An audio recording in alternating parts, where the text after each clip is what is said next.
Hello, welcome back to the channel. My name is Jed. We are in the Meno. Let's jump in. Okay, I hope everyone remembers where we're at. We have Anytos entering the story. Socrates is asking him about the people who claim to be wise, claim to be knowers, and claim to take money to teach people how to become wise as well. Specifically, I think wisdom, here we go, wisdom and virtue. Teachers of wisdom and virtue, how to be a good person and how to be wise. We know this because it's mentioned here. Meno, of course, as someone who has not yet begun the quest of philosophy, perhaps up until now, perhaps he's changing now, wants to rightly set in order his home and city. That's where people start. What we want to organize or set rightly in order, justly in order, there's dikaios, which means justice, is our soul. So there are a lot of people in our world today who don't realize we have a soul and don't realize that our purpose here is to rightly set it in order, arrange our soul,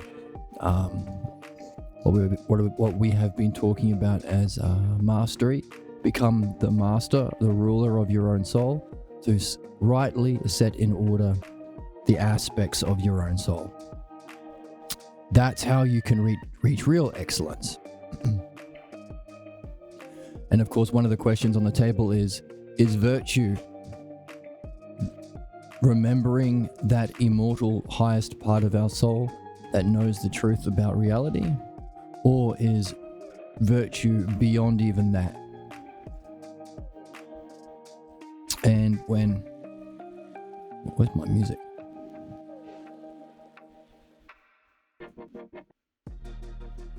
Let me just adjust my music so I can hear it too. There we go, that's a bit better. Right, so no wonder I was feeling a bit weird at the beginning there. Didn't have the music in my ears.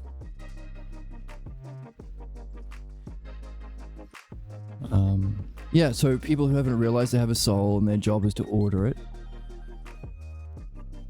And in doing so, we can reach higher states of being and ultimately know the self, but not just know the self, but function through that knowledge of the self to benefit. And of course, we're talking about the art of the dialectic. So,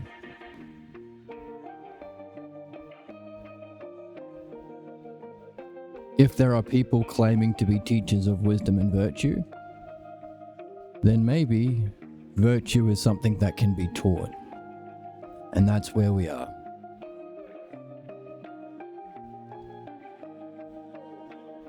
We have a question about what it means to receive or send away citizens or foreigners.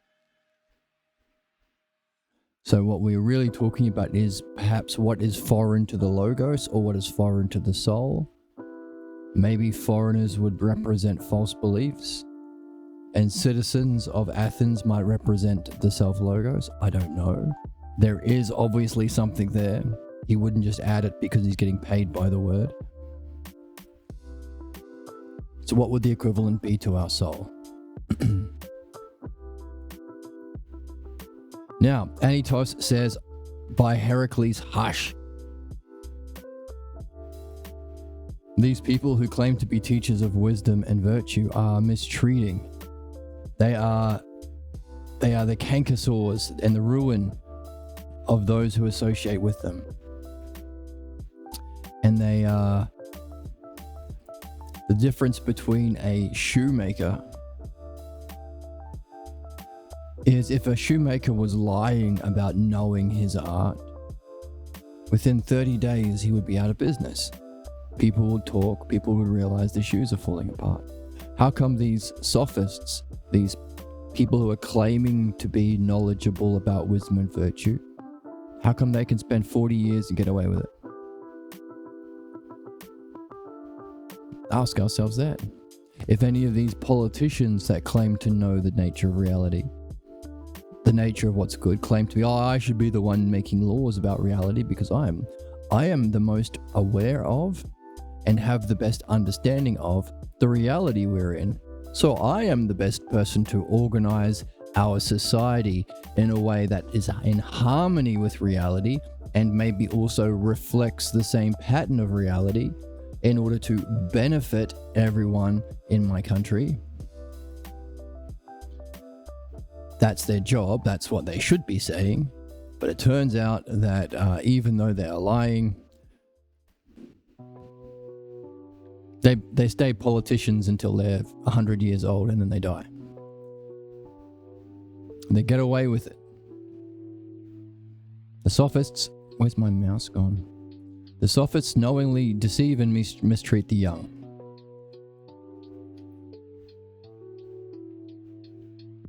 Or they are unaware that they are mistreating the young. That's what Socrates asks. Which of the two, Anytos?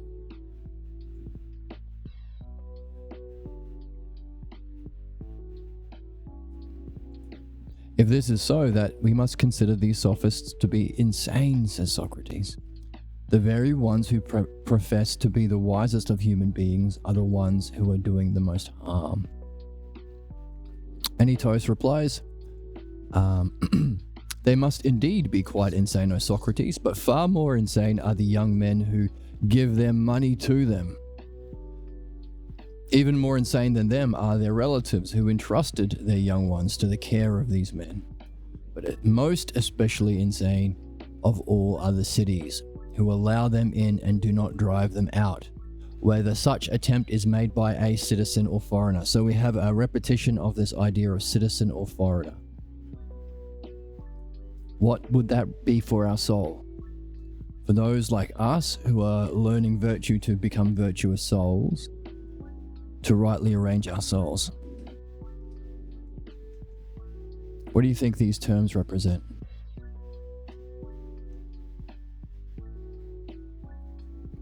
Socrates, this is where we are in our reading.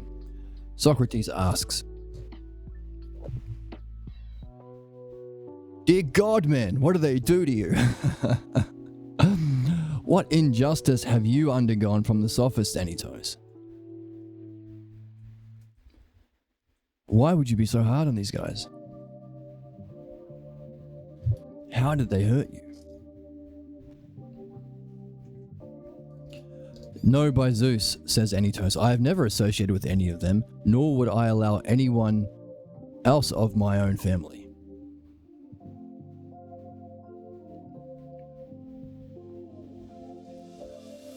Then you have absolutely no experience of these people. Anytos replies, and may it remain so indeed. Socrates, then, O blessed one, how can you know about this reality, whether it has anything good in itself, or whether it is worthless, of which you have absolutely no experience? Okay, we're also looking for puzzles and analogies. Which people function like that in our world today? Is there a class of people or a profession or a group of people who have absolutely no experience in something, yet claim to know about it? Is there anybody claiming to know about finances or relationships, despite having no knowledge on those things? The nature of the soul, the nature of the afterlife, the nature of the self and the divine. Are there people whose job it is to get up and give speeches as if they know when they don't know shit?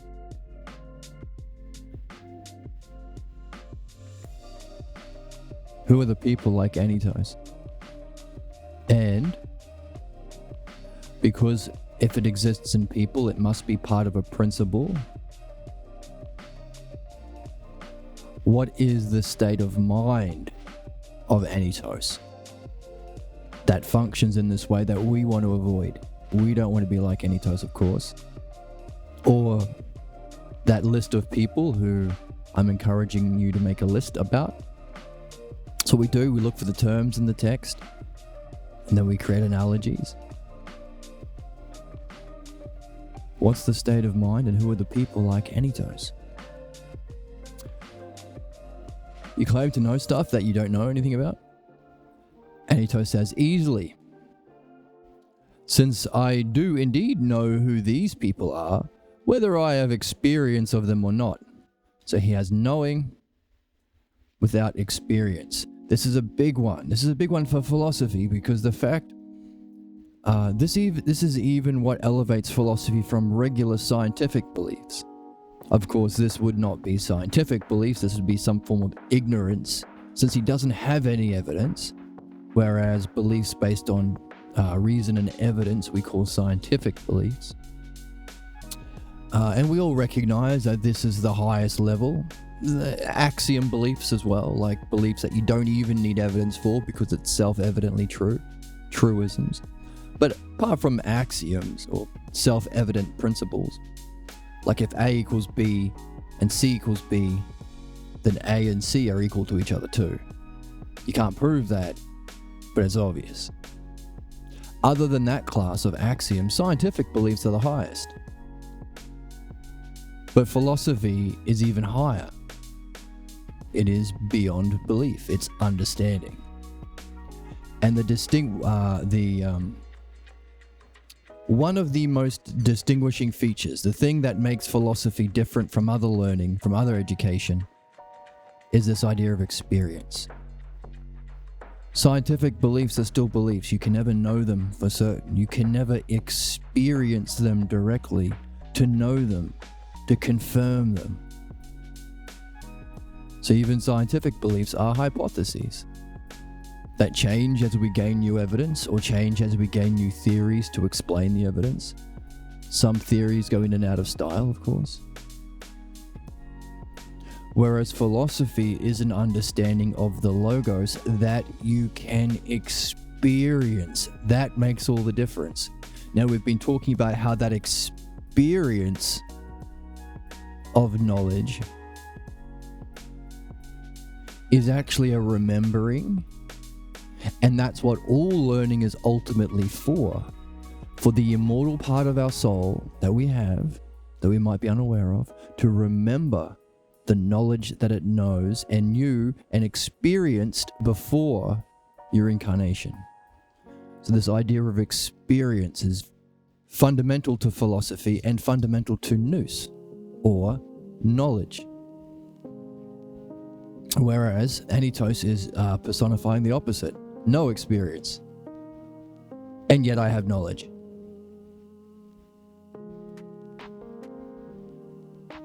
No experience of them, but I do know these people. Socrates responds, perhaps you are a seer, O Anytos, since in what other way could you know about them? For from that which you yourself say about them, I am left to wonder. However, let us not try to find out who those are to whom Meno can go to become worthless. Let's not dwell on hating on these bad people. I'm going to try this light. Maybe I'm going to be less yellow. So yes, let us not dwell on those who will make Meno worthless. Let them be the sophists. The people who claim to know stuff they don't, who make people worthless, we can call them sophists. So, that list you've been making, who would be a sophist in our time? Who claims to know wisdom and virtue and claims to teach people it? Philosophers? Preachers? Priests? Imams? Politicians? Self-help gurus? Alpha Bro Podcast? Red Pill? Manosphere? People? It's a big list. Let them, but what do? They make people worthless. Interesting. So we have a name for them. They're called sophists. But do a good deed. And but I don't read it. On the other hand, look at the word.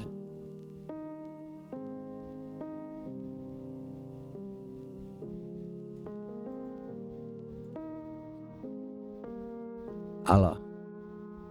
Is it Allah? Let me make sure.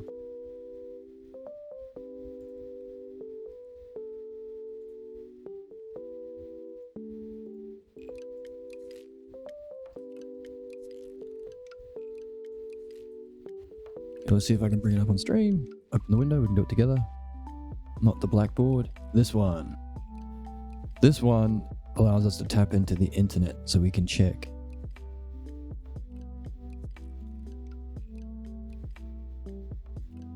There we go.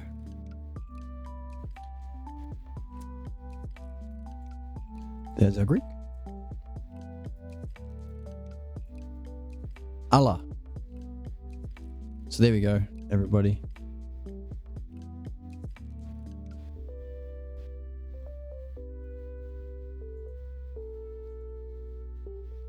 Allah. This word here. But then on the other hand is too many words for Allah. Clumsy expression. I don't know whether we have an actual, maybe just but or and would suffice. But our translator likes that expression. I just skip it. And I've been skipping it and it doesn't seem to do anything. In other words, it's just a comma, really. But on the other hand, because there are more than two hands, the expression, if you're reading this yourself and you come across the expression on the one hand, on the other hand, you might think, oh, so there are two options. On the one hand this, on the other hand this. Our translator doesn't think of that expression in that way. On the one hand this, on the other hand this, on the other hand this, on the other hand this. So you can think of ancient Greek people as octopi. We've been talking about stingrays and being stung. But you also can think of octopi. Or you can just do like me, and when you see this expression, just leave it out. So let's not talk about those who make people worthless. Let them be called the sophists if you wish. But let's do a good deed and tell us. See? Fits. But let's do a good deed and tell us who those others are for the sake of your paternal companion, Meno here. So a friend on his dad's side, I guess. By telling himself to whom he can go in this city. To whom he can go in the city in order that he become worthy of the logos of virtue. Wow. What an expression. No wonder it's all in purple and pink. Worthy of the logos of virtue. Now that's important. We are hunting for logos. We don't know if it's knowable or beyond knowing, but it's up there. Because the parts of virtue are in knowledge. Justice and courage and so on. And if we are to act virtuously, act as the most excellent human being, it has to be coordinated with nous, the object of knowledge. But virtue requires phronesis, which is beyond knowledge. So what? Well, if virtue is beyond knowledge, it's not a knowable, rememberable, experienceable thing, because it's beyond experience. But logos is there. So we can wonder how come logos can be something that extends beyond knowing. This paradigm that we use, that we experience directly as nous, therefore we remember our experience of knowing. We remember our experience of remembering and use that as a model in everything we do, so that everything we do is just and beautiful. But what about the fact that it can be understood? If nous, or knowledge, or enlightenment, or being, or usia, these are all words to talk about the same thing. If it's understandable, we can call that its logos, or the logos. It's the paradigm of understandability, which means that perhaps the logos must be prior even to the knowable, understandable experience of being. Is that a clue? Is it a clue that he is saying he is worthy of the logos of excellence? Go away, thumbs down. This is good reflection. Okay, so in order to become worthy of the logos, which I just now explained, who can he go to? Who can our friend Meno go to?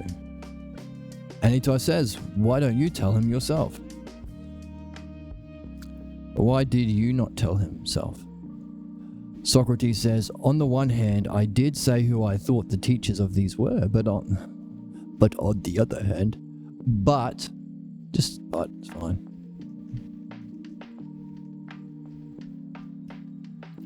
But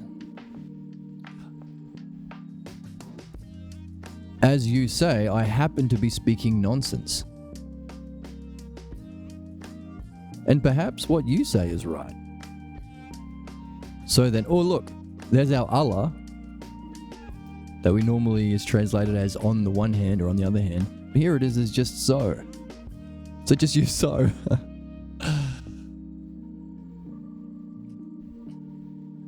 So, do you share and tell himself to which Athenians he must go? Notice they're directing the self of Meno. That's significant for the Greeks. And this is significant for us because the word altos, or self, being the highest metaphysical term, being a word that we're using over and over again, being a key term in this section, we're not talking to the ego of Meno, we're talking to the self of Meno. We're not talking to the image or the status or the fame or the reputation of Meno. We're addressing the self of Meno. And if we are to be beneficial, we are to be benefiting the self of Meno. This is an interesting idea that we talk about and wonder about in midwifery as well. We talk about freeing ourselves from our pathologos, the cause of our ego, the cause of our masks. And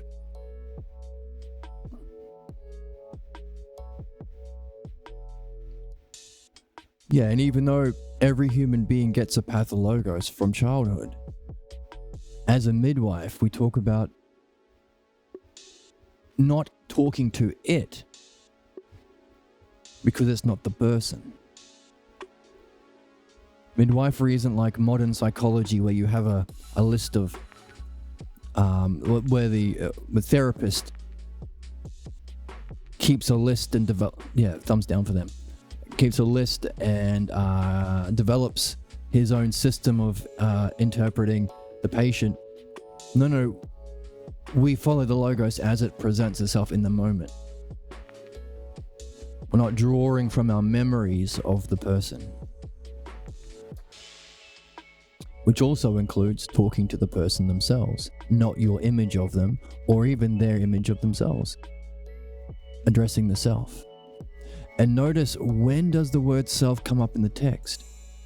It's in situations like this, right? Where we're trying to do what's best for Meno. Socrates says, hey, where would you tell self, alto, to go?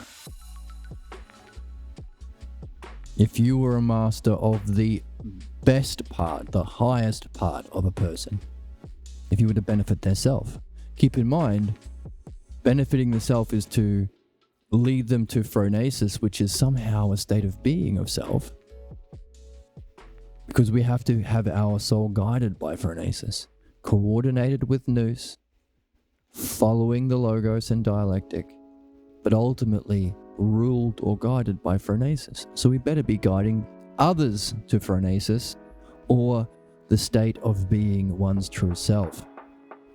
So, and by the way, as significant as all of that reflection was, all of it has been chopped out of philosophy until now. One of the great betrayals against us, our culture, our spiritual tradition, our intellectual tradition, and philosophy itself is the removal of altos, or the mistranslation, or the refusal of past translators to translate this as it is. Now, fortunately for us, we don't have that problem because of the great Juan Balboa and his work learning the Greek, learning philosophy, doing midwifery, and keeping even the Greek in the translation. And of course, translating altos as self. So, very grateful to Juan Balboa. And we say to him, we play his theme song. And we dance.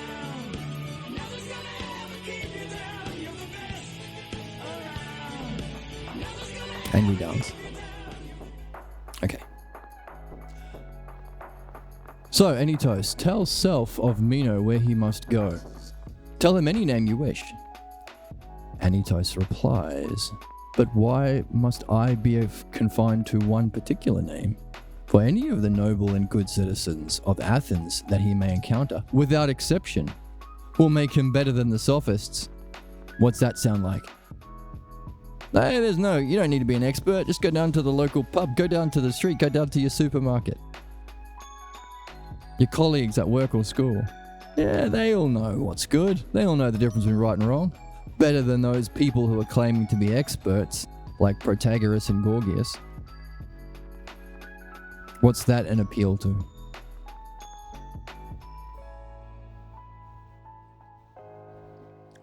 Anti-intellectualism?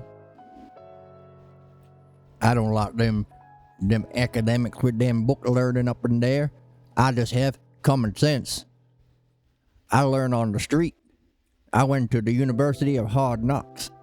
I ain't known like them book learning people. Them that people worse, I reckon. They're all woke. They teach them about history and stuff. Ain't no learning done no one no good nowhere no how. It's an appeal to common sense. Anyone has this knowledge except for the people who actually spend their time learning and teaching it.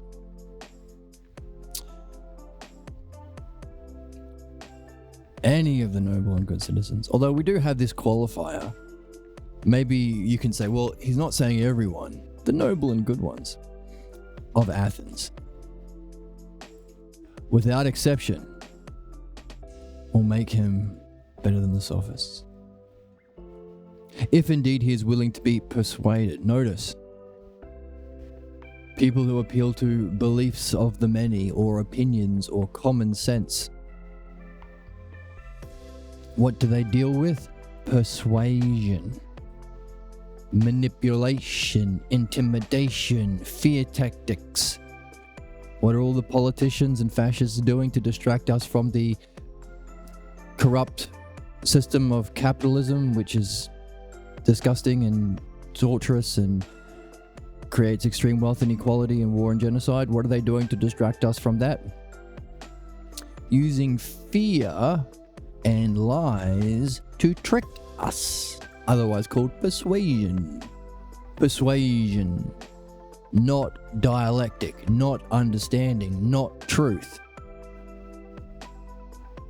By the way, who's that like?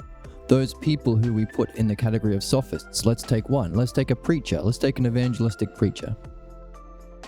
There's someone who actually do not know about relationships, or do not know about finances, or do not know about the nature of being, but they claim to be an expert in all of those things. Every day or every Sunday, they're telling you how you should spend your money, how you should relate to people, what the nature of God is and the afterlife. Have they actually studied those things and come to understand them through the dialectic, confirm them in experience, and go beyond them to phronesis, to function with them, to benefit people as a eudaimonia virtuous person? No! Of course they haven't. By the way, how do they relate to others? Reason, understanding, midwifery, asking them questions to use so they can look at their own words and solve their own puzzle for themselves to become better. Equally so with philosophy, as Socrates has been doing with Meno, asking them questions following the logos, using the dialectic, so they can gain an understanding about what's false that they formerly believed and about what's true that they can then go on and confirm and build on? Nope. I ain't never, ever, ever, ever, ever, ever seen any religious person function in that way, ever. And I've seen a butt ton of religious folks claiming to be experts in shit they know nothing about. Travel around the world, you see them in all different shapes and sizes. No one will agree with anyone. You meet 1 million of these people, you'll have 1 million different opinions. In other words, not true. It's garbage. But how do they, if it's not true, then how do they relate? Persuasion. I can forgive all of your sins.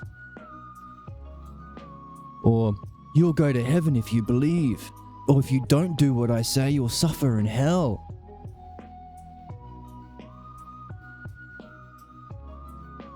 So that's the sort of thinking that Anytos has. Regular common sense against any sort of understanding or authority and dealing in persuasion. Who's Anytos like? When did these noble and good people come to be this way? Oh, sorry. So yes, it's the good and noble people. Did the good and noble people, asks Socrates, come to be this way spontaneously? By having learned from no one?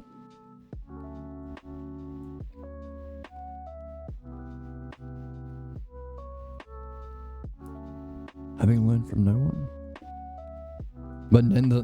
But nonetheless are able to teach others that which they themselves did not learn? Is that what you're saying, Anytos? Spontaneous. I just knew it. I learned from my experience. I get my wisdom from old age. Really? Who did you learn from in the extra years you've had on this planet? Ain't there no learning from no one. I just got it spontaneously. And I can teach others now. Wait a minute. You want to be a teacher, but you didn't go to a teacher? Where did you learn? That was magic for me. Who else talks that way? Princess or Queen Elizabeth, how come you get all the money and everyone else has to live a shit life so you can live in extreme opulence? Just magic? God told me spontaneously? Really? You didn't learn from anyone how to be the most wise and just, good and noble ruler, and therefore you deserve all this extra wealth? You didn't learn? No? It came to me spontaneously. I should be king.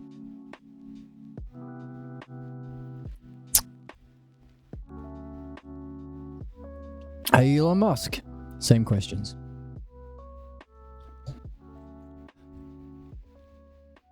Who else can you ask this to? What sort of way of being and what sort of characters represent this way of being? Anytos, I do indeed suspect that these people learned from the previous generations. I got it from my mama. But being also noble and good. Or does it not appear to you that there have indeed been many good people in the city? So when he's being pushed, I guess they learned it from their parents? Where else would you have learned? You're not born knowing it as a baby, we've already established that. So if they didn't go to any teachers, I guess just your parents are magically geniuses? Isn't that what everyone believes about their parents? Isn't that the source of our most insidious problem, the pathologos? Falsely believing our parents are wise and virtuous like Anytos thinks, when they didn't learn it from anyone. It just happened magically. Socrates, well, it does indeed also appear to me, O Anytos, that there are good statesmen here. And there are even no less than those that came before. But there have also been good teachers But have there also been good teachers of the virtue of self?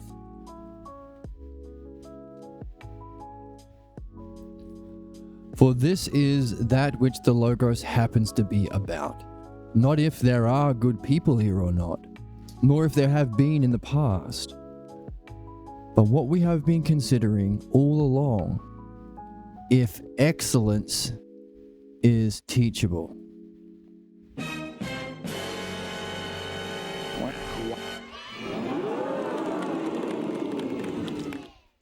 Is excellence teachable?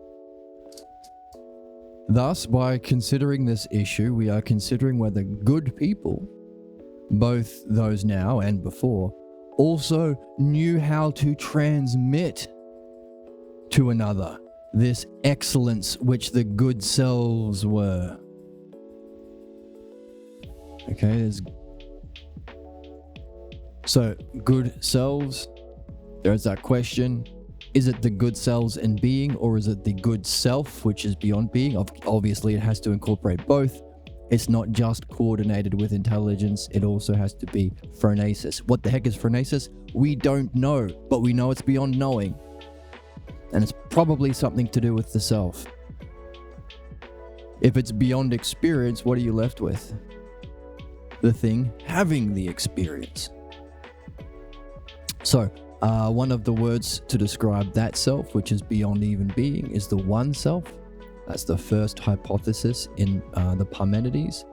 It's also the good self, the highest term in the Republic. So, whether it's both or together, probably we're still wondering about that, right? Because Socrates has pointed out, hey, by the way, courage and justice, they exist in that knowable experience of your mind waking up and experiencing itself and remembering all the things you knew before you were born. You can remember virtue, you can remember beauty, you can remember courage, you can remember justice, you can remember courage. But justice and courage are two virtues. They're not virtue itself. So they could be individual virtues or parts of virtue. So it does include the good selves, but it probably includes something higher that has all of those selves together as a whole. Don't know, we're wondering about it, but it's the most important thing to discover because it's the thing that needs to lead our soul if we want to become virtuous and good people. So we want to know if there are these good people that have existed now or in the past, were they able to transmit this excellence which the good selves were? Now, of course, when we read the word self, we have those two possibilities because self, the word altos, the thing that we have newly translated and are able to rediscover our spiritual and philosophical golden age, our heritage. Well, this word altos means, of course, being, the selves. We talked about justice itself and courage itself and beauty itself. The one self beyond it, but also in the lower level, it. So were they able to transmit to another this excellence which these good people were? That's the it. What were you physically talking about? Because self can also apply to that. The subject of the sentence. Now, if self can apply to all of these levels, you better be wondering about what the heck this self is. Because that's what we're on the hunt for. That's our destiny. So, were they able to transmit this excellence which these good these good people, these good statesmen were? Or is this untransmittable, nor receivable from one human to another? That's the issue. This is the question which Meno and I have been searching all along, after. Therefore, consider it in this way, from the logos of thyself. Would you not say Themistocles was a good man? Now we have the first, I think, let's make sure, but I think this is the first iteration of thyself. Now, we've been talking about, let's look at the board. We've been talking about the different levels of reality and how the self can apply to all of them. So here's our little model, just 3 circles. Easy peasy. We've got the world of here, the physical world that we're born into, where we forget. We forget what we knew from being, where our soul came from. But also there's another kind of forgetting that happens in childhood where we begin our process to remember again and remember what we are through learning the logos, through learning language, learning to reflect, learning how to talk. This is all the dialectic, learning how to be good, which will awaken our memory of what we knew here. That's what we were doing before we developed our pathologos and stopped this journey. As we are reading now, I think we're up to episode 50 of Midwifery on this channel, and you can find links in the YouTube to the playlist. We have discovered that in order to continue to progress towards our destiny, we have to go back to where we left off this quest to remember the self, to know the self, and pick it up again from our highest point we left off from when we were children. Because when we left off our growth, we forgot about what we were doing. We forgot about our insights. We even forgot about the state of mind we were at. So this is the second level of forgetting. There's a forgetting of what your soul was knowing before it was born, and then there's a forgetting that happens when you're a kid. You forget the good work you were doing as a baby. So what? Well, this is philosophy, to understand and directly experience this. This is the thing that makes it better than science. Science is just to create beliefs or hypotheses about the physical world with no experience of anything beyond, even in understanding, even in reading this book. So the fact that we can actually understand something that's beyond and more causal than the physical world makes philosophy already better than modern science or modern physics. But the other part of it is you can confirm your understanding in direct experience and know for certain. That's not available beyond this line, below this line, because below this line is the physical world that you perceive through your physical senses. That's what the soul is. The soul is the self and mind inhabiting an individual body for a period of time that you are assigned mastery over. Of course, if you're interested in beliefs, you can give up that's that level of forgetting, and let someone else take over the mastery of your soul, and then you can be a slave to their ignorance and their bullshit. Capitalism.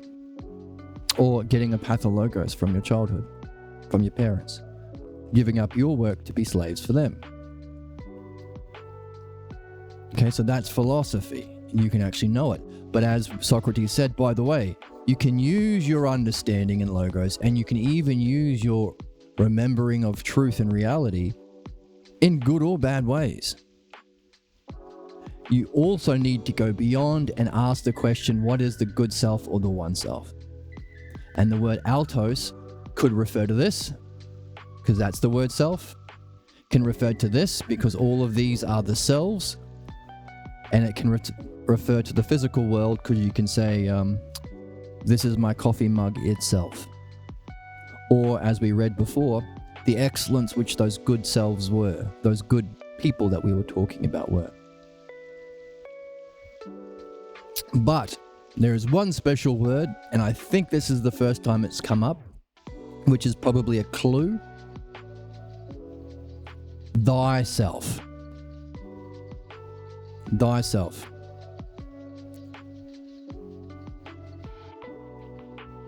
Hi there, Dominic. Namaskar AP and other beings here. Oh, you're saying hello, Awakening Philosophy, and any other beings in the stream. Thank you for stopping in. Thank you for saying hello. If any of this goes over your head, that's okay. I often repeat myself. You can if you really like what we talk about, you can find the previous episodes on the link to YouTube below. You can find a free link to the text below as well, which is an exciting version of the text because it's the only one that has been translated with the actual Greek, allowing us finally to do philosophy. That's why it's called Awakening Philosophy. Today we've been reading about what name we should give the other people who claim to be philosophers but don't leave their physical world of becoming. They stay with the physical senses, they create beliefs and opinions, and they talk like this. It's a win-win. Have you read Brand at all? Have you read Nagel? What about Scanlon? Have you read Scanlon or Scruton or Edmund Burke? Have you read C.S. Lewis? Have you read The Lion, the Witch, and the Wardrobe? Have you read Immanuel Kant? So you know Flicht. What has this got to do with Bob's Burgers? Do you practice self-love in a Kantian sense? Do you masturbate to Kant? Have you seen Infinity Wars? Have you even seen Age of Ultron? So modern philosophy is pretty much that. It's Socrates calls it the love of opinions. And so these people who charge money to teach you philosophy will tell you to read this book from Kant, which is long and boring and stupid and poorly written. As though Kant is some, I don't know, they don't usually tell you why you should read Kant, only that you should. Hume, Hegel, all those people that was listed in that sound drop. Why? Because they're just different opinions that these people had.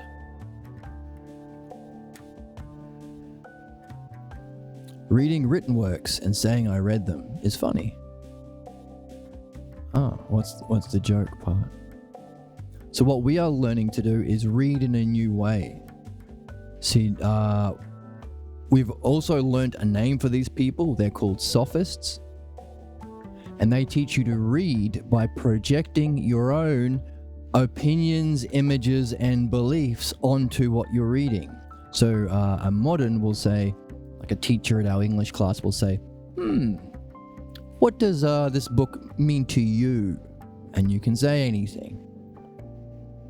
Because the false belief of our age is there is no truth, everything is relative. Relative to personal opinions and beliefs.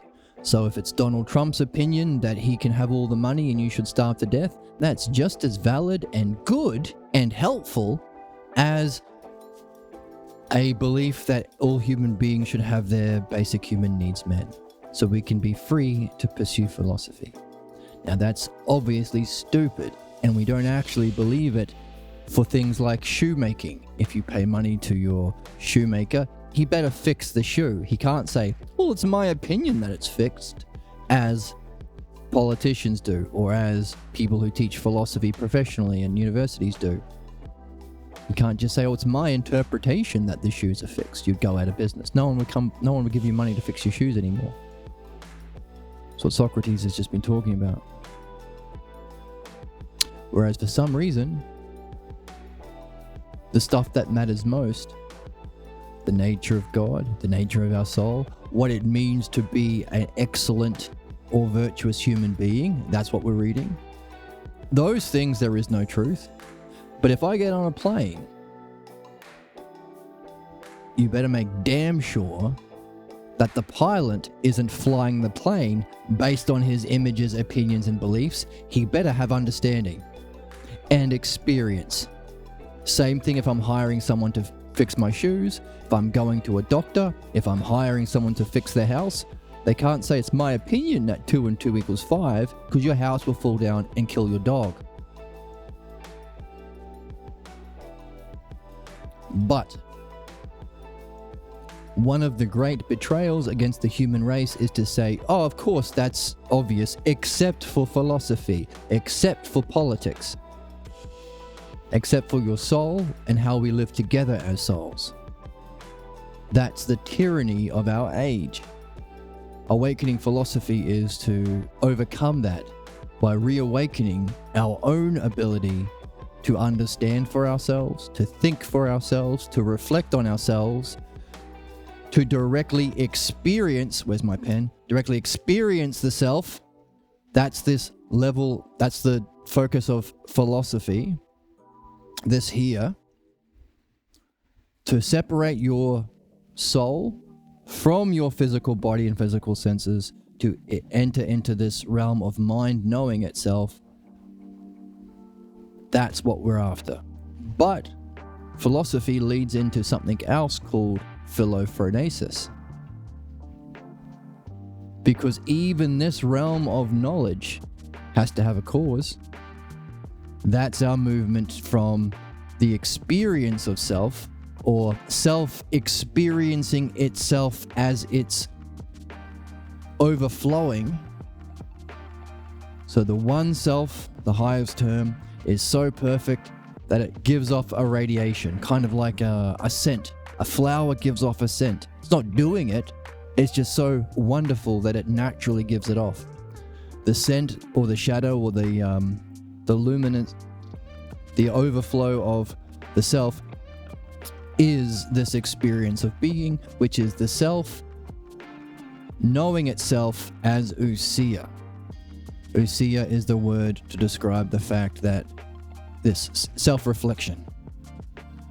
Only we do ousia the best in the physical world, doing philosophy. Reflecting on the self, understanding the self through the logos and the dialectic. The dialectic is how to think well, how to reflect well, how to understand, how to define things, but also because what we are reflecting on, ousia, what we are defining, self-logos, what we are understanding, dialectic, is the realm of being, which means that this activity that we are practicing as we read, not interpreting, reading what's there, pulling out the key terms, self-logos, arranging them ourselves, we play. You're an active reader. You're an active watcher. This can awaken the experience of that experience Socrates is calling remembering, because these things like beauty itself, you don't learn from the physical world. You never see beauty itself walking down the street. You recognize a beautiful person or a beautiful dog or a beautiful painting. Therefore, we can't have learnt it here. Now, this experience of remembering, Socrates says that's actually learning. So our question is virtue here? If it is, it can be learnt. Which is, can be remembered by the highest part of your soul. Which is immortal, because this realm of being is out of space and time, so it doesn't decay. That's why it's called being. The feature of the physical world is it does change, so it's not immortal. That's why we call it becoming. So this is what we are reclaiming by reclaiming philosophy and being able to read this translation with the actual words that allows us to realize this. But even in this experience of being, by the way, this experience of being is called enlightenment by many spiritual traditions, including the Taoists. This is Taoist enlightenment. You might recognize the symbol. This side is all colored in, but has an empty circle here. And this one has a filled in circle. This is a symbol that represents Taoism. For Taoists, having this experience, because it's the best experience you can have, because it's your mind knowing itself as mind. So the object being known is mind, the subject knowing it is mind, and the activity of knowing something is also mind. So it's mind minding mind.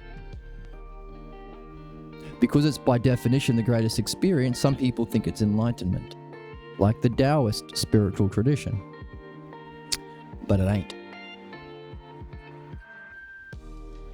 Because even that has to have someone experiencing it. Even that has to have a purpose. And what Socrates is saying, hey, even your experience of knowledge and your understanding of the logos could be used for harm or benefit. In other words, it's not virtue yet, unless it's used in service of reaching this. And if you do have this should guide your soul. This should be the guiding part of your soul. the one self or the good self, coordinated with intelligence or nous, operating in the physical world through the dialectic, which is what we are seeing Socrates demonstrate for us. And the word that's used to distinguish this kind of self, different from these kinds of selves, different from the individual physical selves, is the word thyself. Thyself means this one, the highest, the self. And it's just come up in the text. So what I'm going to do now is I'm going to do a search to see if it's the first time it came up in the text, because it is a very significant word. By the way, a word we haven't even been able to see is there up until now because of the great betrayal to our shitty translations of Plato up until now. So thank you once again to Balboa, giving human beings what we need to escape our fate, escape our problems, and reach our highest goals or our highest state of being. So we thank this new translator. You have a free link below. Costs you nothing. Color-coded and everything. And so we thank him and we dance.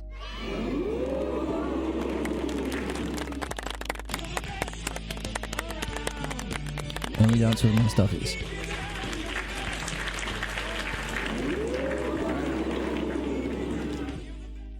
In the chat, doing versus being. Yes, the ones who think hallucinating is the power of manifestation. Right. If you believe hard enough, magic will make it work. Right. It all comes down to you do all the work. I get all the money. Just keep listening to me. Yes. Yes.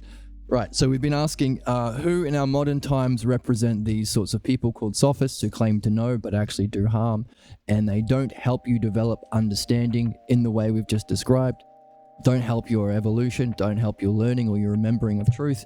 What are they usually motivated by? Their own physical needs. One of the characteristics of these people is they have never crossed this line here. Where's my pen? They've never crossed this line. The people who claim to know virtue and wisdom don't even know about this. So what the hell are they talking about? They try and manipulate people based on their images. Hey, don't you love Jesus? Hey, don't you love the family? Aren't you scared of foreigners? And they use opinions. Well, it's just common sense that everybody thinks that we can all be rich billionaires one day, even though it's literally impossible because money is relative. As soon as you have someone who's rich, you need to have starving poor people. So it's stupid, but it's common sense that we should all value rich people because one day we can all be rich, maybe, somehow. Magic. And beliefs. My mama was a Republican, so I'm going to vote Republican too, or I don't want to go to hell. And so what do?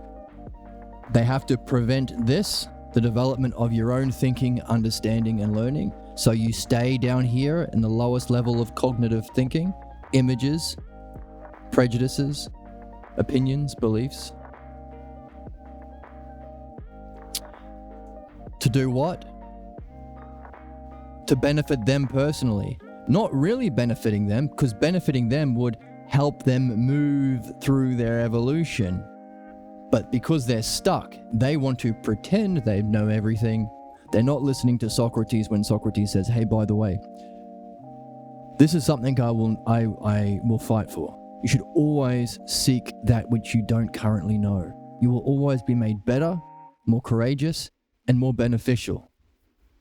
These people, sophists, the experts in our modern society, they don't. They think knowing is acting like you know shit you don't. Sophists. So they never learn anything new. They never progress past baby brain, the physical world. And so what do they use the manipulation of others to do? Meet their physical sense needs. As you said, get money and women's. You got it. Well said. Great wording on becoming. Yeah, oh thanks. I'm glad. Yeah, everything in our physical world is coming to be or decaying. But if everything in our physical world is following that principle, where the hell does that principle come from? Because as far as I can see, that principle isn't coming to be and decaying. That principle seems to be eternal at all parts of the universe, at all time. Even if humans die out and an alien species arise, that principle will still be there. So that's called learning, philomathesis, love of learning. Socrates says philomathesis has to start you off. You have to get curious about these sorts of things. Scaring you with what? So, for instance, we talked about, noticing many. I notice many beautiful things. Well, what's the principle of beauty? Because that has to exist before the physical world. So this wondering about principles that are eternal or causes that have to be before the physical world to cause them, principles or causes, that curiosity about those things, Socrates calls philomathesis. I remember mathesis because if you're learning, you might want to do a thesis on your maths. Little mnemonic device to help me remember the word. Philomathesis awakens your curiosity about the realm of being. Once you start reading this text, reading the other text we read every second day called philosophical midwifery, and doing dream analysis, we haven't been doing that yet, but if the channel gets more success and becomes financially sustainable, we'll do more dream analysis. If you are getting your terms, self-logos terms, from this text, or those mentioned three things, and you are not passively reading, or even worse, projecting your own images, opinions, and beliefs, or interpreting like the way they teach you at school, to me, Catcher in the Rye is about Jesus' love for chickens. What? That's not in the book. Doesn't have to be. It's interpretation. Anything is whatever you want it to be. Okay, so that's, you're being active, but in a way that's preventing you from seeing the actual message Socrates is saying and seeing the actual puzzles he's giving you. He's just giving you a bunch of puzzles. Because philosophy is the quest of man. You have to actually slay the dragons. Only it's not physical dragons, of course. It's being dragons. How do we do that? How do we become an active participant in philosophy? How do we become an active participant in our own highest destiny? Pull out the key terms from the text that we are reading, from someone who does have a mastery of self-logos, like Socrates here. Arrange them according to the structure of the dialectic. That's called dianoia. Understanding with a capital U, because what you're understanding is this thing here.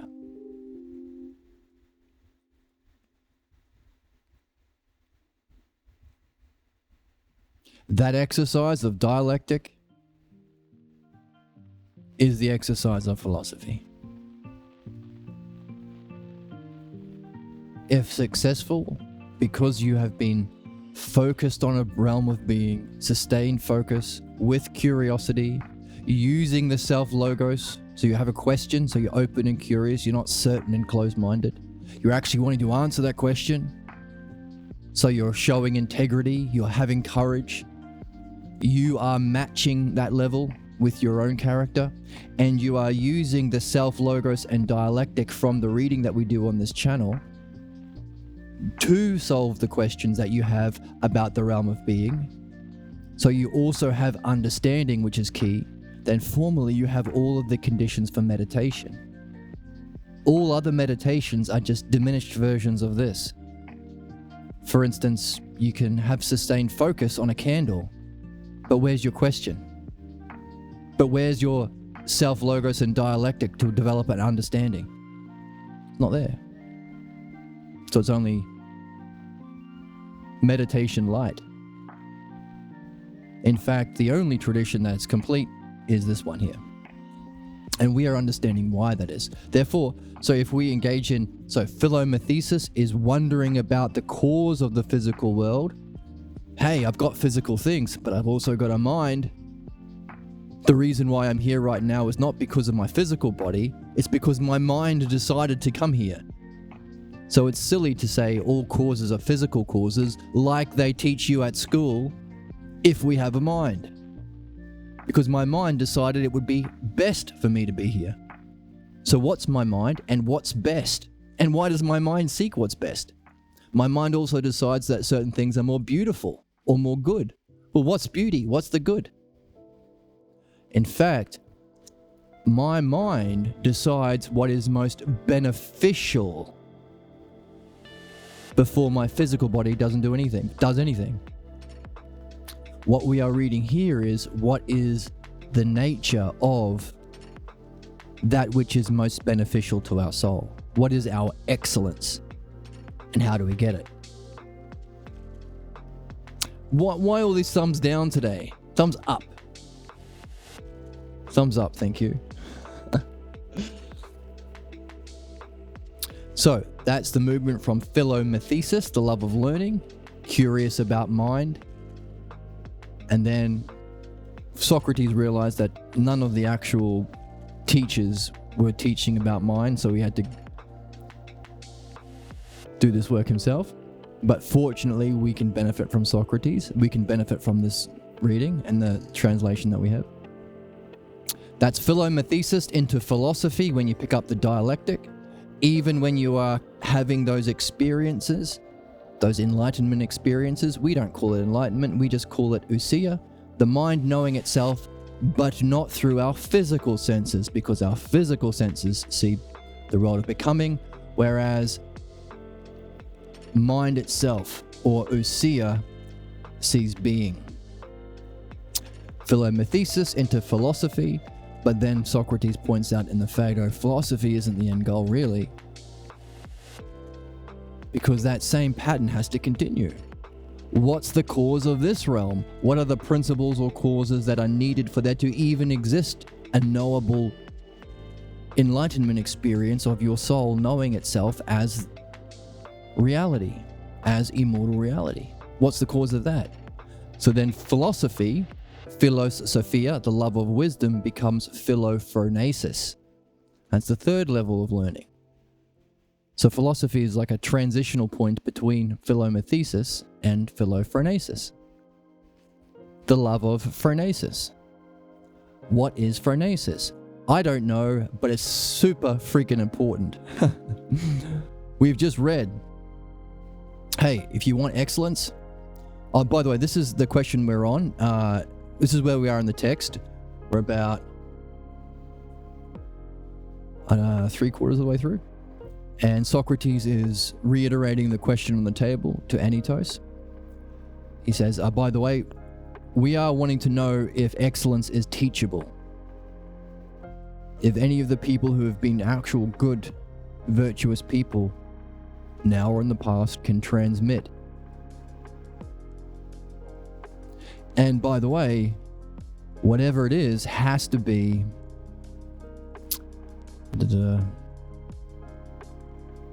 right here, a few pages back. So if we were to understand what virtue is before we ask whether we can teach it or not, we have to ask,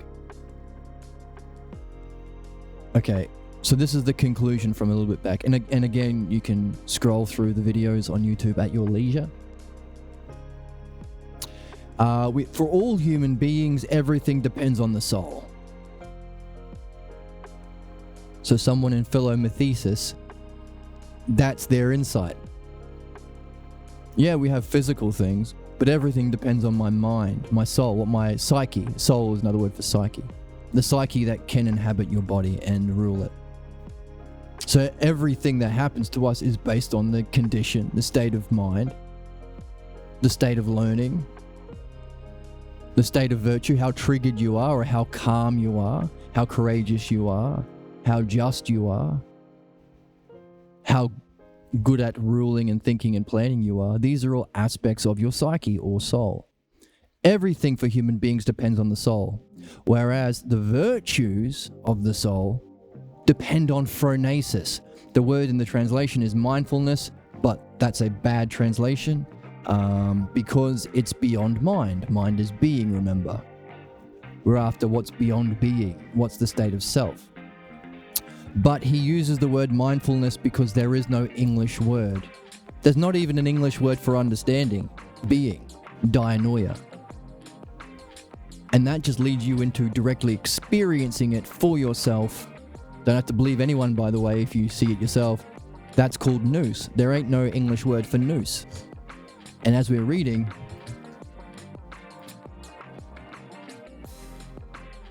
here,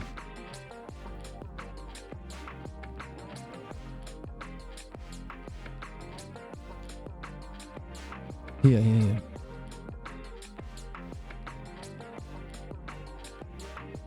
These qualities of the soul, the virtues of the soul, sound-mindedness or keeping your cool, quickness and learning,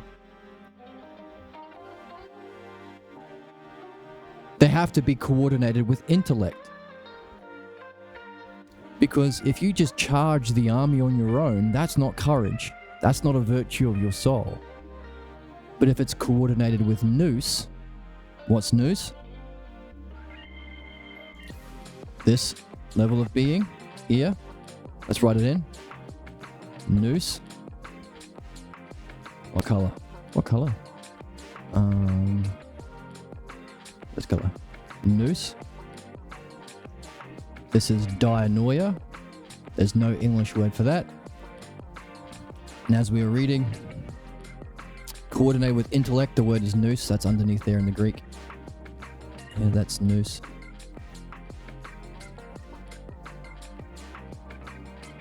Yeah, if it's not, you don't have nous behind you, it's not really courage. But also, even those virtues of the soul, they have to be, like we just mentioned, they have to be coordinated with nous. But,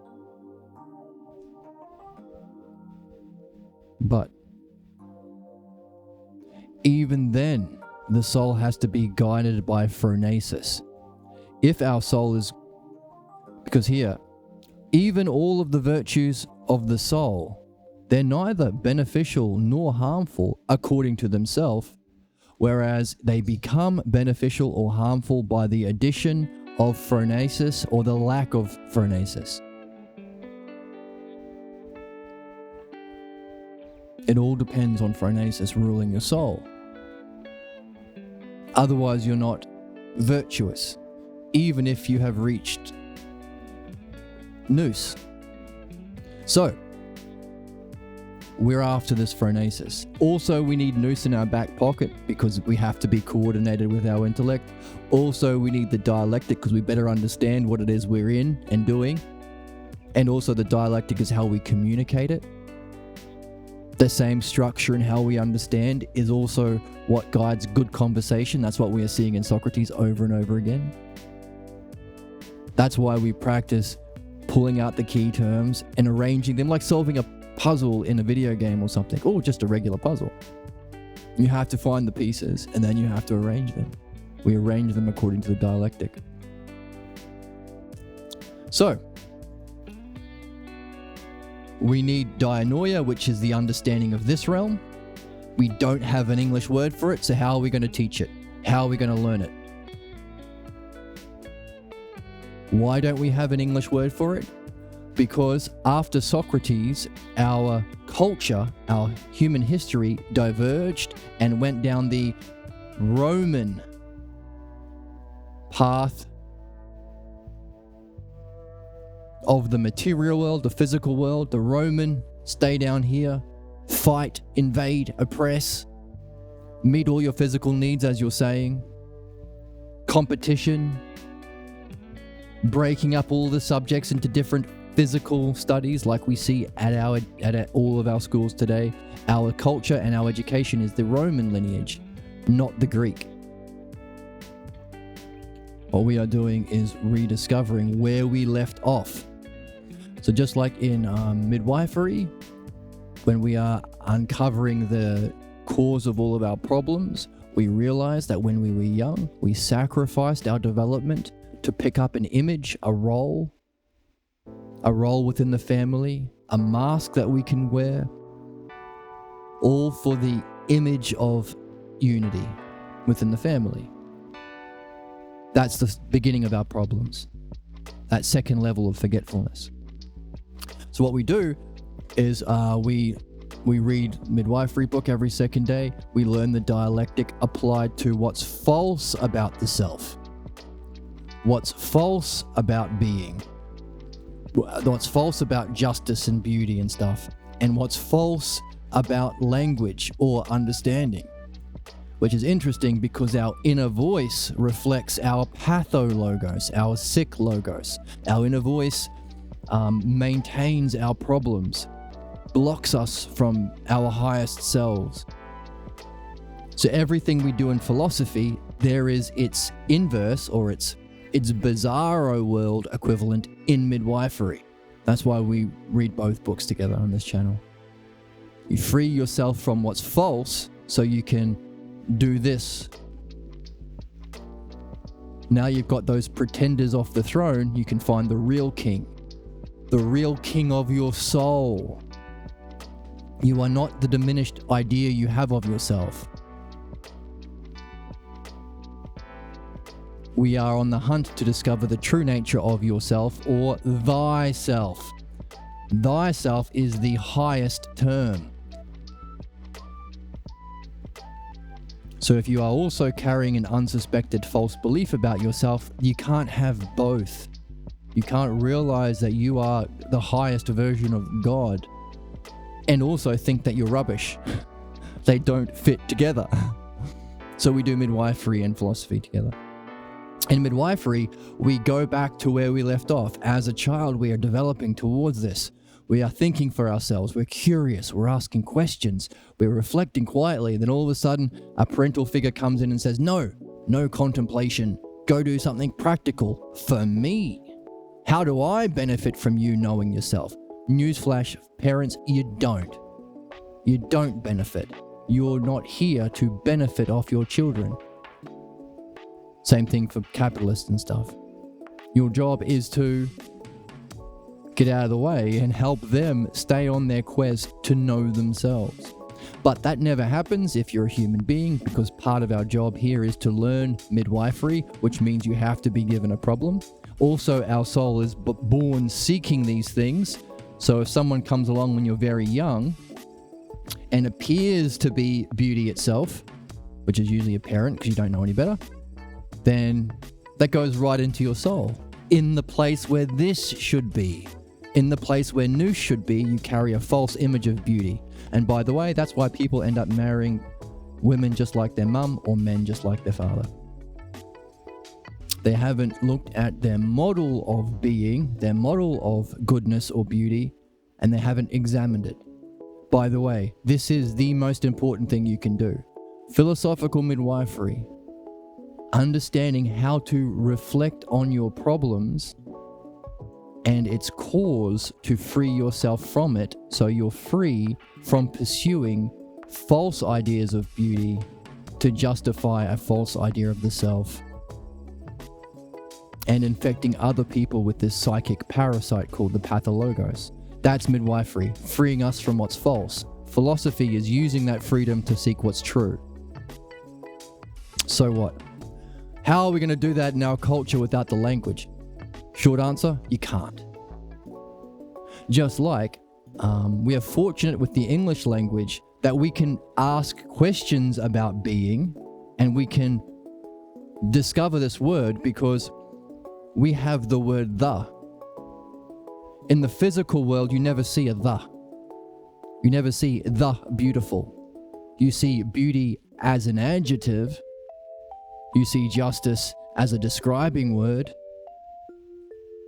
You never see beauty itself. You never see justice itself. You never see goodness itself. You never see truth itself. You can see true things. Because we have the word the, we can ask, what is the beautiful? There are some cultures on our planet which have a language that do not have a word for the. So they can never do philosophy. Because of their language, they're trapped. The first stage before philosophy is philomathesis, the love of learning. Philo means love. Philomathesis, love of learning, which becomes philosophia, philosophy, love of wisdom, which becomes philophrenesis, the love of phronesis. What's phronesis? Don't know, super important. We're on a hunt to figure that out in the book.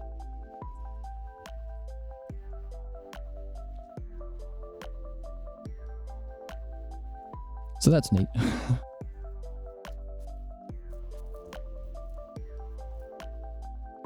Not neat for them to be told, oh, you're going to be stuck in images, opinions, and beliefs. You'll never go beyond baby brain because your language doesn't have a word for the. So how can you even begin philosophy? Now, we have a word for that in English, but we don't have a word for dianoia, which is a problem because that's how we learn. This is how we understand things, that's how we define things, and that's how we dialectic. We don't have to kill each other or compete with each other or argue or debate if you have the dialectic. And Socrates is demonstrating it. He's helping us learn dialectic, and how to look for the self-logos, because dianoia is these two together. So we need to add it into our language. Same thing with this. Nous. Normalize this stuff. You have the ability to reflect on yourself and know yourself if you separate your mind from your physical senses, which you can do. Ideally, with the dialectic. But there are many other ways. Many people have, maybe you've had that experience before. Even being in the flow state, some people talk about being out of their body and watching them. So, need dianoia. We need to confirm our dianoia. We need to confirm our understanding of being. Indirect experience, this is a big one. You actually experience it. You don't have to believe, like science or faith or anything like that. But then, as we just read, these two together don't make you excellence. You have to also have your soul guided by phronesis. 3 levels of self, 3 levels of reality, 3 levels of human development. Only one tradition has all of them. That's the Greek tradition. That's the self-logos. So we're going back to where we left off and picking up from there, just as in midwifery, we go back to where we left off as a child, pursuing our highest self goals, and we pick up from there. That's how we grow. That's how we overcome our problems. Individually, and it's the same for the logos. We're going back to where we dropped Socrates and we're picking him back up. Finally giving us what we need to solve human problems, because newsflash, no one seems to be learning or growing or addressing actual problems. No one seems to be learning or growing or addressing actual problems. Because if you stay beyond here, stay below here, you're in the realm of images, opinions, and beliefs. What's something that's universal about images, opinions, and beliefs? They got nothing to do with truth. You could believe so hard in whatever religious image you have. I believe so hard in the spaghetti monster in the sky. But your neighbor believes really hard in Buddha. And then across the street, you got someone who believes really hard in Muhammad. Hang on a second. They can't all be right. Of course they can't be. Beliefs have nothing to do with truth. They also, as we saw, have nothing to do with what's good and helpful. The things that are good are here and here. Our question is, where's virtue out of those two? Also, it means that the problems caused by humanity, as we just read, everything depends on the soul. And the best quality of the soul is justice and courage, which are found here. So you will not find just people who are stuck below this line and never reflect with words and friendly conversation, dialectic, on principles and causes. That's why people who brainwash human beings in society want to stop an actual reflection on causes, and they give you baby brain solutions. For instance, one of the causes of suffering and mass incarceration is simply wealth inequality. If you can't afford things, you have to steal them to eat. That's obvious. Instead of addressing the fact that we have extreme wealth inequality, the people who falsely think they are benefiting by exploiting people through capitalism want to give you fake causes. Oh, you're suffering? It's because immigrants. It's because women. It's because woke. Instead of actually understanding the causes. Anyone who prevents you from actually understanding the causes, like all of these brainwashing nut jobs, are harming you by keeping you below this line.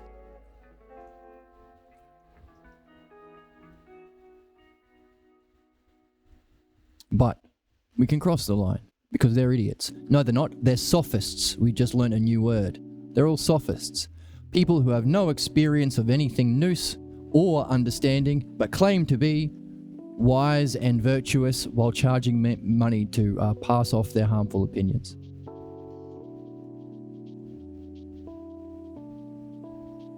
So we have a word that helps us understand where we're beginning, what we have to leave to become philosophers. Leave being a blind, ignorant slave to the worst idiots in the world who have no experience of virtue or wisdom, but claim to be so they can manipulate for their own service of their own pathologos. So you might even say there are some people who may have even had an experience of nous. Maybe they're even good talkers and they know how to use the logos, but they're doing harm. What does that tell you? That's not enough to do good and be virtuous. You have to use all of them in service of phronesis. And phronesis would therefore have something to do with this thyself. And that's where we are in the text.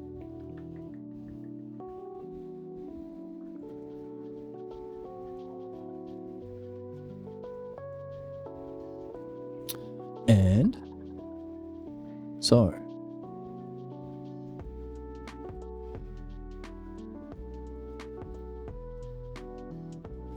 right, is excellence teachable? This excellence which these good people are, is it transmittable or receivable from one human being to another? So how do we get to be our highest kind of person? Excellence. This is the question which Meno and I have been searching after. Therefore, consider it in this way. From the logos of thyself. Oh, we're going to see if there are any other instances of the word thyself.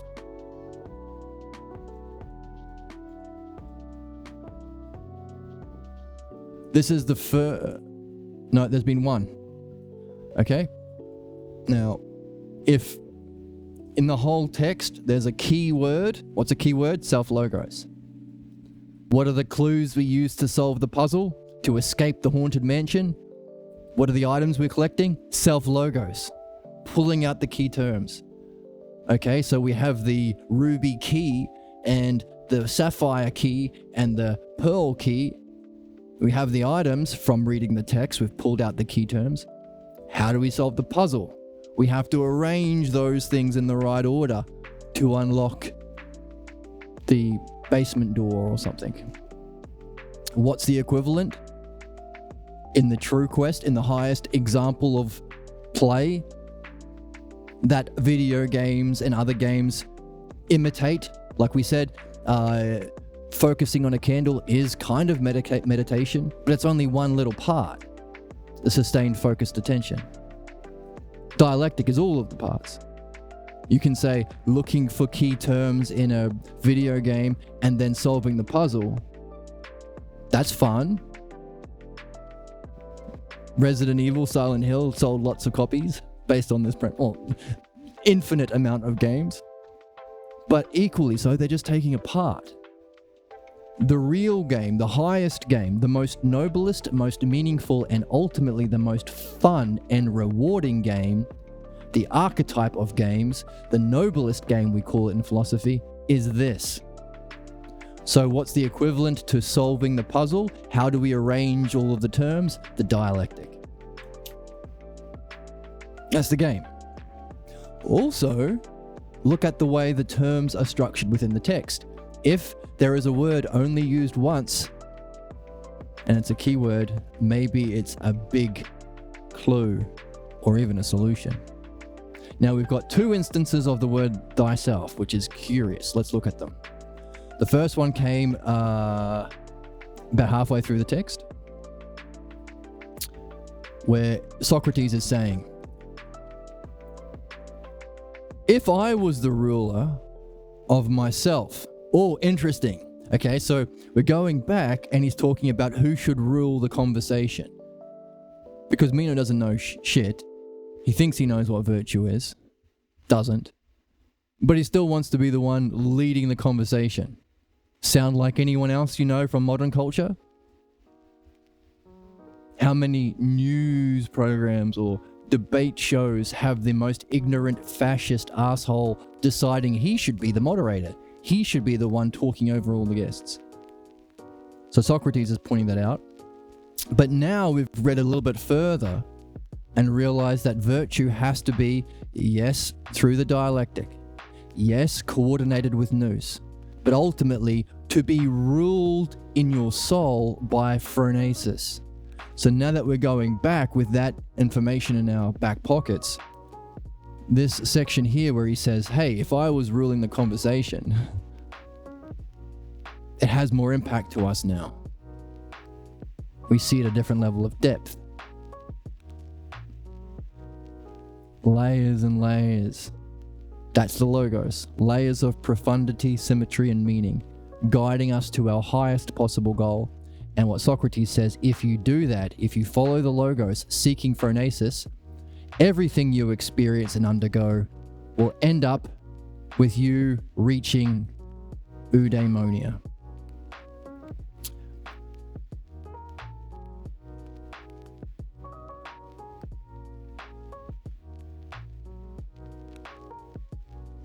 When the soul is guided by phronesis, everything she attempts or endures ends in eudaimonia. If you are led by a lack of phronesis, you'll end in the opposite way. Now, eudaimonia means good daemon. So if that's our end, we have a question. Is that what we're hunting for? Is this the ultimate human being, the good daemon? It also means a kind of happiness. There's a kind of happiness associated with this state.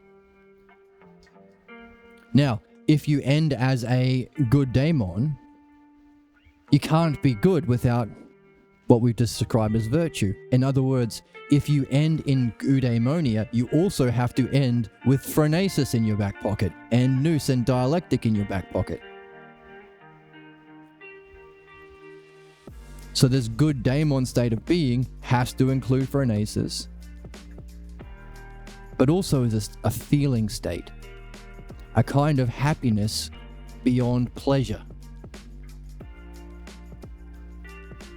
a kind of ultimate feeling, positive feeling that's beyond bliss, because the experience of beauty itself in nous is bliss, is the highest experience.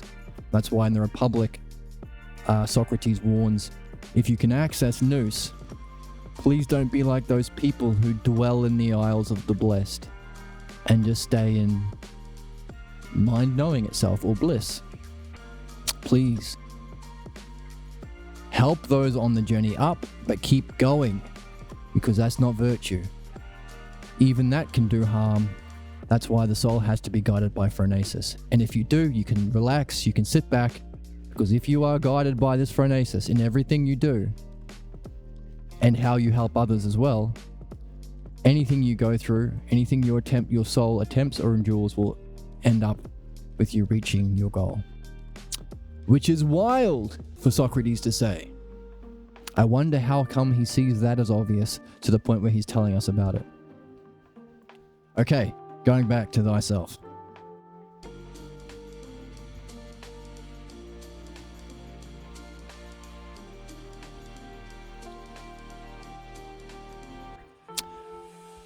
So, says Socrates earlier in the conversation, if I was a ruler not only of myself, but also of you, we would not have considered whether virtue is teachable or not teachable until we had first searched into whatsoever it is, whatsoever self is. Altos, yeah. But seeing that you do not attempt to rule thyself. See, here's the other instance. There's only 2 instances of the word thyself, so it's probably going to be key. Keep that in mind. Write it down somewhere. Tattoo it on some part of your body. Thyself. Because he's saying, hey, Meno, you're not ruling yourself. Because you want to be a free man. Liberty, freedom. I have the freedom to be terrible to myself, says libertarians. But instead, you try to rule me by saying I should lead the conversation. So, something about Meno still insisting he should be asking this question, whether virtue is teachable, before actually defining virtue, as Socrates says, and before even learning how to define anything, the dialectic. He hasn't learned that yet. The fact that despite those things, he is still insisting he's in charge, tells us and Socrates, because we're becoming the same now. The more we read Socrates, the more we reflect in this way, and the more we try and solve puzzles in the way we just described, the more our mind is raising to the mind of Socrates. So he's our bro.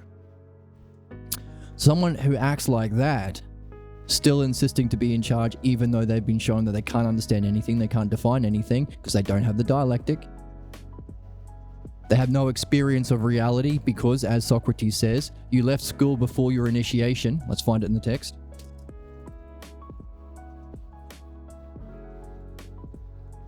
He says, page 10, really early in the text.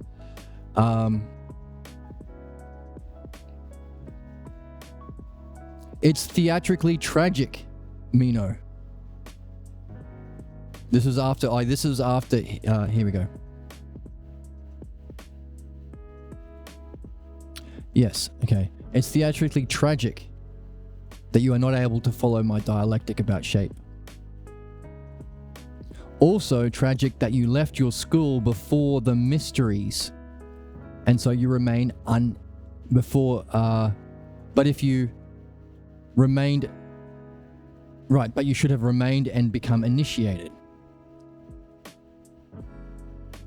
So, theatrically tragic that he doesn't have the dialectic, so he can't understand properly, he can't define properly, and he can't communicate. He's fighting and arguing and getting pissy at Socrates. So that's what the dialectic gives us, and Socrates is demonstrating and giving us the pieces to solve the puzzle so we can have his art. We can be as wise as Socrates, maybe, if we actually do this. Read actively, active watcher. You're an active watcher, just like whatever is watching mind, whatever is Xenophanes' question.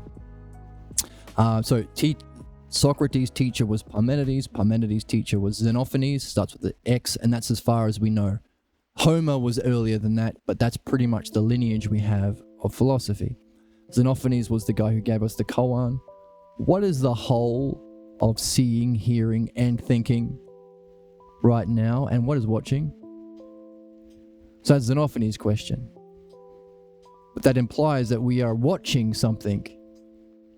But the fact that we are choosing to hold that question, choosing to hold that wonder, that curiosity, that aporia, that stung state, hold it whenever we do. Wonder. You're washing dishes, you're making something. What would happen if you still did that thing while also carrying Xenophanes' question?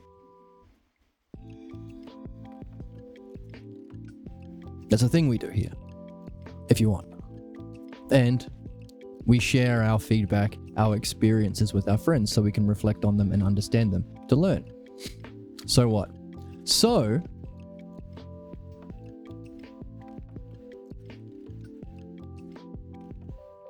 right, so the understanding of the dialectic and logos, that's what's lacking in his education. That's theatrically tragic. But also, that results in you having the experience of nous. We can call that initiation, because you remember the part of your soul that exists in a different dimension. So it's kind of being initiated into a different world, even though it's all you and it's all your mind, and your soul is part of your soul is still there. And those two together become the paradigm. So he says, hey, don't do that thing, Meno, when I ask you to define virtue, define one thing, give me one definition, and you describe many things you like. Oh, you know what excellence is? Harming your enemies and being good to your friends and keeping your women in the kitchen. Regular kind of ignorance that we see today. Very common, even today. But that's not a definition. That's a list of examples of things you like. And Socrates says, hey, when you're in a party and someone breaks a glass and everyone makes that joke, hey, Bill, you really made many out of that one when that glass broke into many pieces, and then everyone laughs and everyone cheers and you become the coolest person at the party. It's a win-win. In a similar way, when I ask for one definition of virtue, please don't break that glass and make that joke and give me many. In other words, give me a single definition. And even though we're only 10 pages in, I've given you the paradigm, the model, the blueprints. You know how we talked about collecting terms and then putting the puzzle pieces together? The terms are the key terms of the text, or the self-logos. The way that we arrange it is the dialectic. That's the paradigm. You've been given the paradigm from me, the dialectic, how to arrange them. Go ahead. Meno doesn't have nous, of course, it doesn't have dialectic, and he didn't pick up on the model that Socrates has been laying down over and over again. He's struggling to change his mind. Interesting education he grew up with.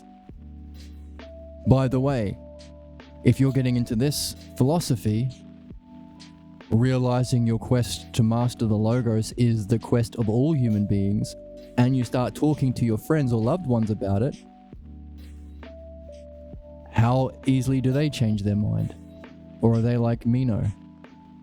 Or are they like Anytos, who's already, before you even start talking about virtue, they're already throwing a tiz? And if we have those experiences, how can we be better? How can we be open and curious enough to follow the logos, gain understanding and seeing for ourselves so that we can change our mind? Change our mind that can open us up to be initiated into nous and maybe even phronesis. So that was the other time. There's two times where the word thyself is used in reference to Meno not ruling thyself.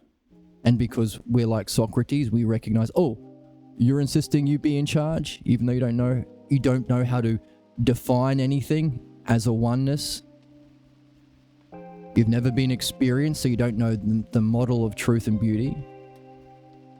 And obviously you don't have phronesis, so we know if you don't have those two things, you can't have that third thing, phronesis. Meaning you are not ruling your soul the way you should be. Ruling your soul in the highest way. What's that called?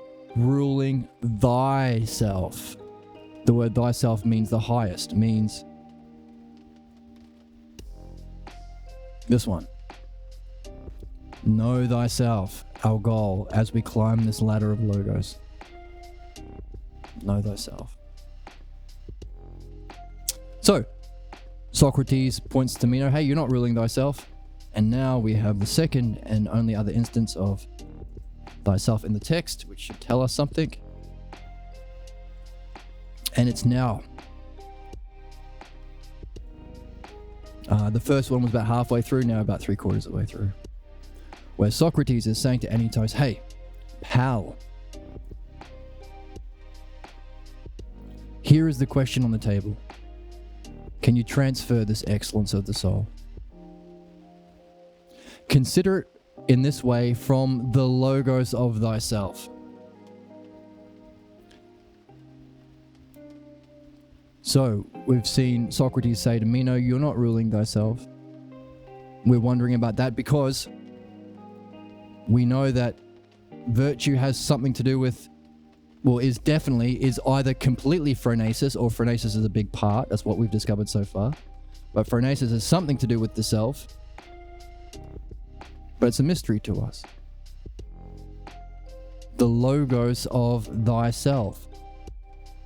There's a logos that somehow runs through there, creating the intelligible, the understandable, knowable paradigm that allowed being to be unfolded like a scent or like an emanation, so self can know itself in this experience of ousia, and then this generates a copy of itself that we call the physical world.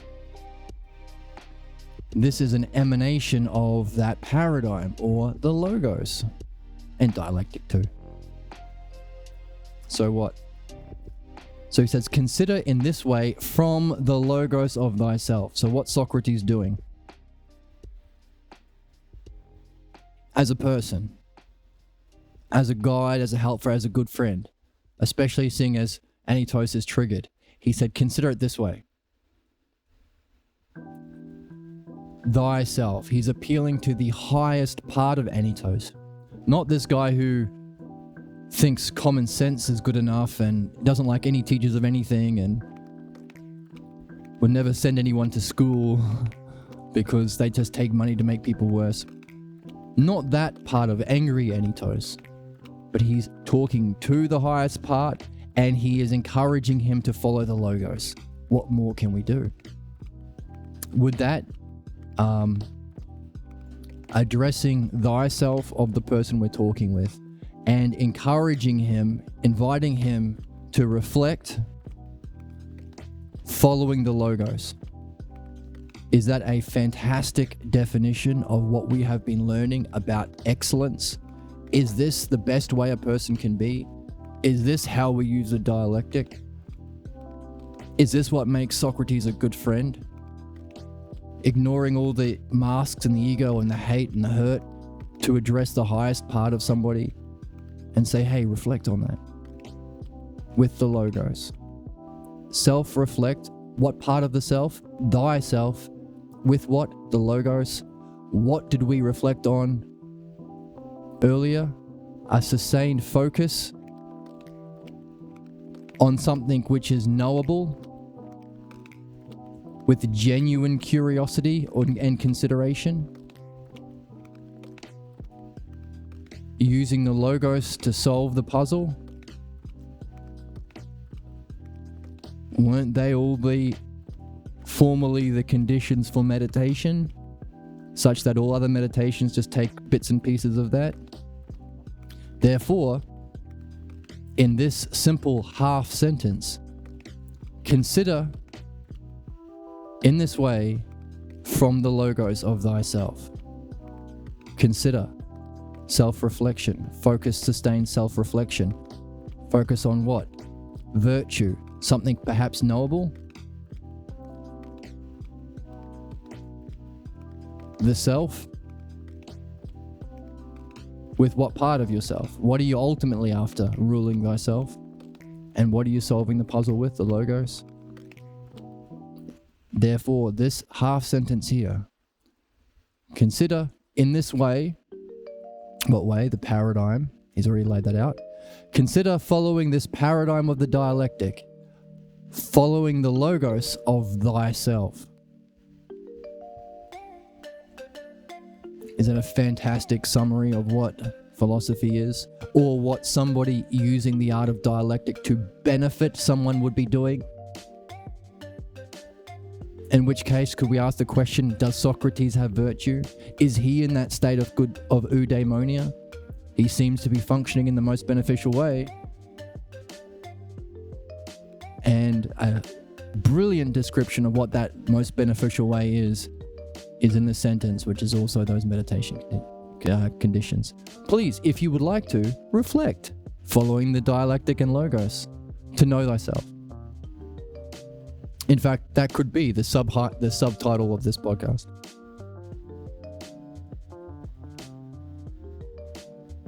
So, after Anytos' little introduction of his state of mind, which appears to be very negative, and of a certain kind that we might be able to define and relate to people in our everyday world, common sense, anti-intellectualism, learned from the school of hard knocks, probably got it from our parents. Our parents are probably right about everything.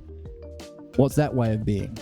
Different from Meno, who thinks he knows and he should be the one leading the conversation, even though he did go to a good school, apparently, but it was tragic. Just like, what would that be like today? Is there anyone more like Meno that you can think about? And if you do think of an equivalent to Anytos and Meno, please share your analogies in the comment section, and include a little description of why you thought Meno was like this person in modern society and Anytos like that person.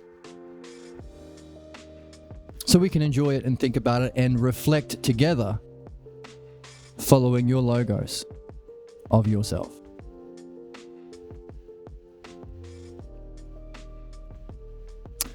So, a beginning of a conversation. Will Anytos accept that invitation? Will we learn more about what it means to give that invitation and how to do it artfully? And if we follow, whether or not Anytos does, can we go all the way to the end and reach this phronesis so we can have it guiding our soul and become a good, virtuous, excellent person like Socrates?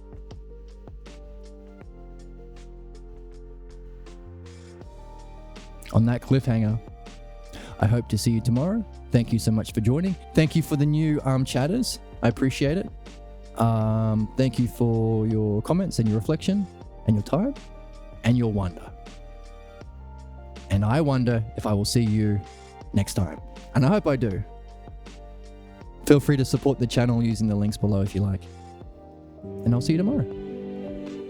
Oh, dance stuffies, dance stuffies, dance stuffies.